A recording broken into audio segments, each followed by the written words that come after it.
When the grave bears your name, you'd better never look inside.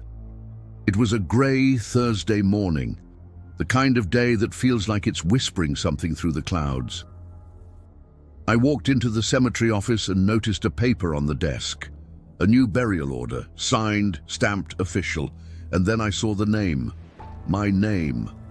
I blinked, looked again. Still there, first and last name, date of birth, and a burial time, that very night at 11:40 p.m. I stood frozen, staring at it until the cemetery manager appeared behind me and said casually, "That grave needs to be ready today. Family's private, no service." I couldn't speak. I nodded and walked out. I made my way to section 9F, way out in the back, near the old maple trees and cracked headstones. The ground was soft, almost too soft.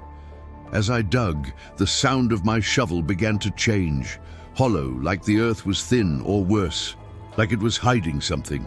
Every strike of the blade made my chest tighten. The deeper I went, the more the air around me grew cold and heavy. Then I hit something. Metal?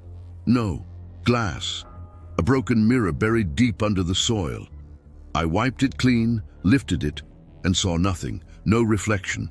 At 10 p.m., I was still out there, just standing by the grave, not sure why. Then I saw headlights. A black 1970s car rolled up outside the cemetery gates. 3 people stepped out, all in black, faces covered by veils. They walked right past me, not saying a word. One of them handed me a white envelope sealed with red wax. Inside was a single line of text. "Thank you for digging, now just wait." It was 11:30 p.m. I tried to leave. I swear I did. But my legs wouldn't move. It was like the ground had taken hold of me. No wind, no noise. Time just stopped. At exactly 11:40, a whisper echoed from the open grave. A voice, low and distant, from deep within the earth. "Now go down." I watched myself walk to the edge. I didn't want to, but I did, and I climbed down. Inside, the grave felt endless. The walls breathed, the soil pulsed. At the bottom, the mirror was clean now, and in its surface I saw me, but older, pale, hollow-eyed, dead.